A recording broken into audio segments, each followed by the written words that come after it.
Hello friends, నమస్తే అండి. Welcome back to Valli gardening vlogs. Friends, ఈరోజు వీడియో ఏంటంటే ఈ సమ్మర్లో పెట్టుకునే విత్తనాలు ఏంటో నేను చూపిస్తానండి. అసలు ఈ పాటికే పెట్టేసుకోవాలి. ఈ ఏప్రిల్లో పెట్టుకునే కొన్ని విత్తనాలు అయితే నేను చెప్తాను. అవి ఏంటంటే వంగ, బెండ, కాకర, గోరుచిక్కుడు, బీన్స్. పాదుల విషయానికి వస్తే అన్నీ వస్తాయండి. బేర్ అయితే బాగా వస్తుంది, దోస కూడా బాగా వస్తుందండి. ఎటు తిరిగి పొట్ల అయితే పెట్టుకోకూడదు. దుంపల విషయానికి వస్తే చామ, అల్లం పెట్టుకోవచ్చు. అల్లం, చామ దుంపలు, బంగాళదుంపలు కూడా పెట్టుకోవచ్చు అండి, బాగానే వస్తాయి. పెట్టకూడనివి ఏంటంటే క్యాప్సికమ్, కాలీఫ్లవర్, ముల్లంగి ఒకటి, క్యారెట్ ఒకటి, చిక్కుడు, ఇవైతే పెట్టకండి. ఈరోజు నా దగ్గర ఉన్న కొన్ని సీడ్స్ అయితే నేను పెట్టుకుంటున్నాను. అవేంటో మీకు షేర్ చేస్తాను, చూడండి. ఇక్కడ నా దగ్గర కొన్ని సీడ్స్ ఉన్నాయండి. నా దగ్గర మిగిలిన సీడ్స్ ఇవన్నీ పెట్టేస్తాను. ఇవన్నీ పెట్టేసుకుంటే ఇవైతే ఖాళీ అయిపోతాయి. వీటిలో ఎంత జర్మినేషన్ ఉంటుందో చూద్దాం. ఇది ఆల్రెడీ నేను ఇవన్నీ సీడ్స్ గివ్ అవేలో ఇచ్చానండి.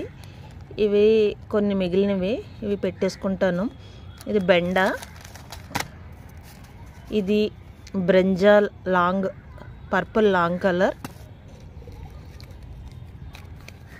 ఇది వచ్చి టమాటో సీడ్స్, ఇది గోరు చిక్కుడు,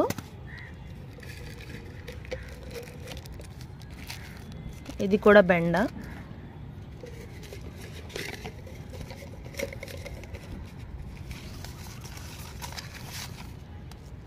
ఇవి రాడిష్, ఇంకా ఇవి శీతాకాలంలోనే పనికొస్తాయండి. ఇవి ఇంక పనికిరావు. కాలీఫ్లవర్, ఇవి ధనియాలు విత్తనాలు, ఇవి కూడా చల్లేస్తాను. ఇది ఒకటి ఎర్రబెండ, ఇది కూడా పెడతానండి.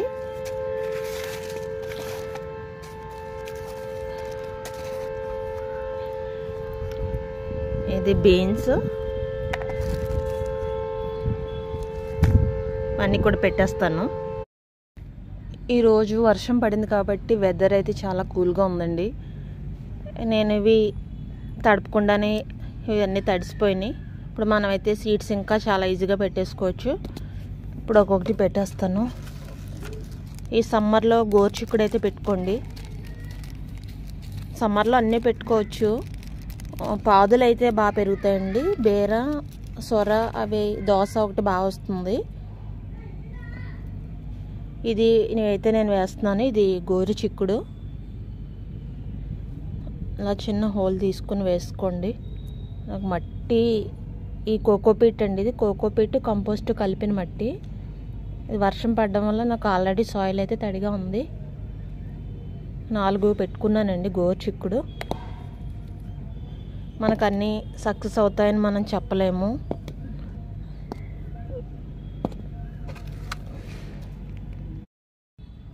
బీన్స్ కూడా పెట్టేస్తున్నానండి. నా దగ్గర ఇంకా లాస్ట్ టైం పెట్టినవి అయిపోక ఇంకా నా దగ్గర ఈ 3 అయితే మిగిలినాయండి. పెట్టేస్తాను. ఎన్ని జర్మినేషన్ అవుతాయో చూస్తాను. పెట్టుకుని ఇలా వాటర్ చల్లుకోండి, లేకపోతే హోల్స్ ఉన్న వాటర్ బాటిల్తో స్ప్రింకిల్ చేసుకోండి, సరిపోతుంది. ఎక్కువ మగ్గుతో పోయక్కర్లేదు. నెక్స్ట్ ఎర్రబెండ, వంగ, అవైతే నేనైతే డైరెక్ట్గా పెట్టేస్తానండి. వంగ అయితే నారు పోస్తాను. బెండ, పాదులు అన్నీ కూడా ఇంక డైరెక్ట్గా పెట్టేసుకుంటాను.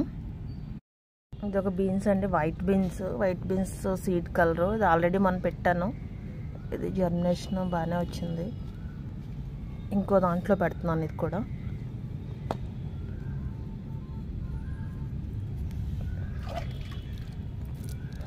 పెట్టినవి మీరు రాసుకోండి, లేకపోతే ఏదైనా స్టిక్కర్ వేసుకోండి, మర్చిపోతాం మనం.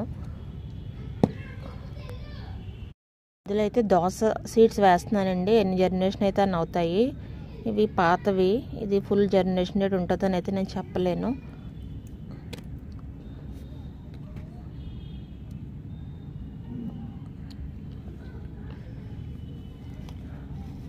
దీనిపైన కొద్దిగా కోకోపీట్ వేసేసి ఎక్కువగా కాకుండా లైట్గా వేసుకొని మనం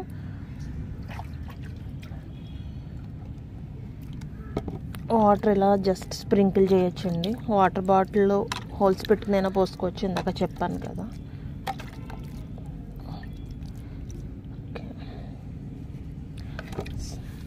ఐడియా ఉండడానికి స్టిక్కర్స్ పెట్టుకుని స్టిక్కర్స్ అంటించుకుని రాసుకోండి, ఐడియా ఉంటుంది మీకు. మళ్ళీ ఇవన్నీ ట్రాన్స్ప్లాంట్ చేసినప్పుడు మళ్ళీ చూపిస్తాను మీకు.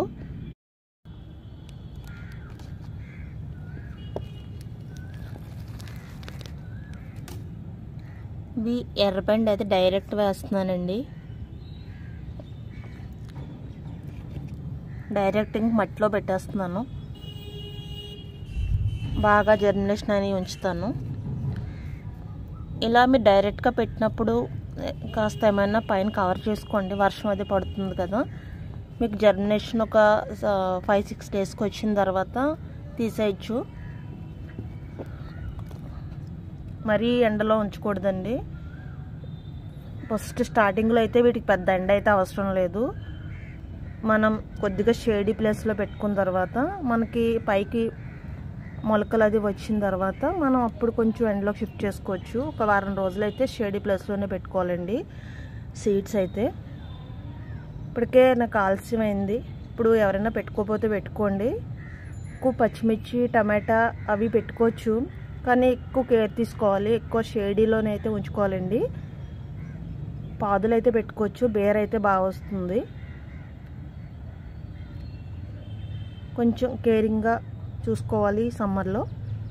నేను వీటి జర్మినేషన్ వచ్చిన తర్వాత అయితే నేను మళ్ళీ వీడియో తీసి మీకు అయితే చూపిస్తాను. నేనైతే ప్రస్తుతం తక్కువే పెట్టానండి. పాదులు అయితే నేను డైరెక్ట్ అయితే మట్టిలో పెట్టేస్తాను. ఇవి బేర, నెక్స్ట్ ఇందులో పచ్చిమిర్చి మొక్కలు ఇవన్నీ కూడా తీసేస్తానండి. ఇవి బేర అయితే బాగానే వచ్చినాయి నాకు. కొంచెం సొర పెద్దగా రాలేదు, ఎక్కువ పిందులు అయితే రాలిపోయినాయి. ఆల్రెడీ ప్రిపేర్ చేసిన గ్రో బ్యాగ్స్ అండి. వీటిలో అయితే నేను పాదులు డైరెక్ట్గా పెట్టేసుకుంటాను. అది దీనికైతే 100 రూపీస్ టబ్కి ఒక 2 అయితే పెడతానండి. 2 బేర, 2 సొర, 2 దోస అలా పెట్టుకుంటే మనకి ఎక్కువ ఈల్డింగ్ ఎక్కువ ఉంటుంది. ఏ దాంట్లో ఎక్కువ పెట్టినా కూడా మనకి ఏది పర్ఫెక్ట్గా ఈల్డింగ్ అయితే రాదు. ఆ సీడ్స్ కూడా వేసి మీకు అన్నీ చూపిస్తాను. బ్రింజాలు కూడా వేస్తున్నానండి. వంగ ఎన్ని వస్తాయో చూద్దాం.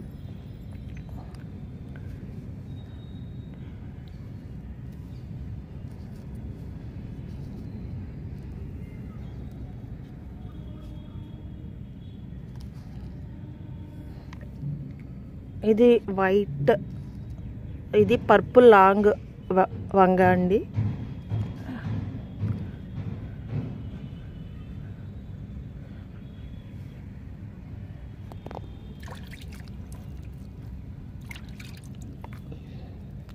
సీడ్ కాస్త ఇలా నొక్కుకోండి. తర్వాత ఇలా నొక్కుంటే సీడ్ మనకి కదలకుండా ఉంటుంది.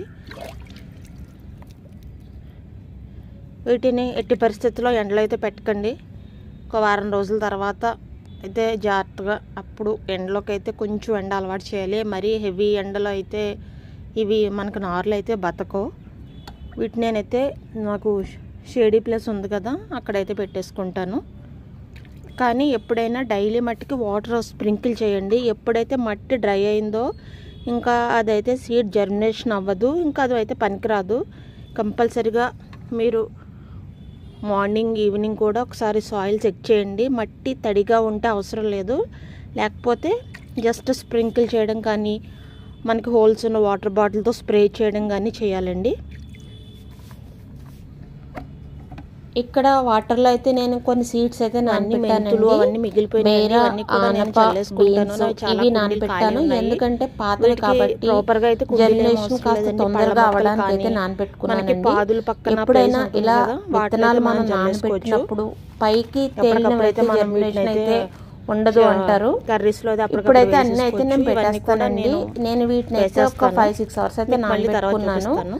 ఇక్కడ మీకు బ్లాక్ టప్ కనిపిస్తుంది కదండి, ఇది నేను ఆల్రెడీ అయితే కిచెన్ కంపోస్ట్తో అయితే శాండ్విచ్ మెథడ్లో ఫిల్ చేశాను. అంటే మీకు తెలిసిందే కదా, ఒక లేయర్ మట్టి, ఒక లేయర్ అయితే కిచెన్ వేస్ట్, ఒక లేయర్ మట్టి కిచెన్ వేస్ట్, అలా పై వరకు ఫిల్ చేసుకొచ్చానండి. పైన అయితే పుల్ల మజ్జిగ చల్లుకున్నాను. ఇది నాకు 20 డేస్కి అయితే చూసారా సగం అయితే అయిపోయింది. ఇప్పుడు మనం దీంట్లో ఏ పాదులైనా లేకపోతే విత్తనాలైనా కూడా మనం డైరెక్ట్గా పెట్టేసుకోవచ్చు. బెండ విత్తనాలు కూడా డైరెక్ట్గా పెట్టుకుంటే దీంట్లో మొక్కలు వచ్చేస్తాయండి. నేను ఇందులో అయితే 6 సొర విత్తనాలు, బీన్స్ అయితే పెట్టుకుంటున్నానండి. వీటిలో కొంచెం బాగా జర్మినేషన్ ఉన్నవే ఉంచుతాను, మిగతావి అయితే తీసేస్తానండి. చెప్పాను కదా, టబ్కి అయితే 2 పెట్టుకుంటే అయితే మంచి ఈల్డింగ్ అయితే వస్తుంది. 100 రూపీస్ టబ్ అయితే బాగుంటుంది. నెక్స్ట్ నేను వేరే దాంట్లో అయితే బేర అయితే పెట్టుకున్నానండి. కొన్నిట్లో అయితే టమాటాలు కూడా వేసాను. ఈ సమ్మర్లో బేర పాదులు అయితే బాగా వస్తాయండి. ఇంకా మస్క్ మెలాన్ వస్తుంది, మీకు వాటర్ మెలాన్ కూడా వస్తుంది ఈ సమ్మర్లో. ఇంకా ఆకుకూరల విషయానికి వస్తే తోటకూర అయితే బాగా వస్తుందండి. మిగతావి వస్తాయి కానీ మనం కాస్త షేడీ ఏరియాలో పెట్టుకుని జాగ్రత్తగా చూసుకోవాలి. ఇలా మీరు విత్తనాలు పెట్టుకోవాలి, లేకపోతే ఇలా ఈ ప్రాసెస్ అది కష్టం అని మీరు అనుకుంటే మీకు నార్లు ఎక్కడైనా దొరికితే డైరెక్ట్గా అయితే పెట్టేసుకోండి. మీరు ఇలా ఒక 10 డేస్ అయితే గ్రో బ్యాగ్స్ ఇలా కిచెన్ వేస్ట్తో ఫిల్ చేసుకుని ఒక 10 డేస్ తర్వాత అయితే హీట్ అయితే తగ్గిపోతుంది. అప్పుడు మీరైతే డైరెక్ట్గా అయితే పెట్టేసుకోవచ్చండి. చాలా ఈజీగా అడుగుని కంపోస్ట్ అవుతుంది. మనం ఒక 2 నెలల వరకు ఎటువంటి ఫెర్టిలైజర్స్ ఇవ్వక్కర్లేదు. ఇలా పెట్టిన తర్వాత తేమ అయితే చూసుకోండి, తేమ చెక్ చేసుకుని వాటర్ స్ప్రింకిల్ చేసుకోండి. డైరెక్ట్ ఎక్కువ ఎండ కానీ వర్షం కానీ పడకుండా షేడ్ ఏరియాలో పెట్టుకోండి. ఫ్రెండ్స్, ఇది వీడియో. ఫ్రెండ్స్, మీకు ఈ వీడియో యూస్ఫుల్ అయిందనుకుంటే తప్పకుండా లైక్ చేయండి, సబ్స్క్రైబ్ చేయండి. నెక్స్ట్ వీడియోలో మళ్ళీ కలుద్దామండి. అంతవరకు సెలవు. Thank you friends. Bye bye.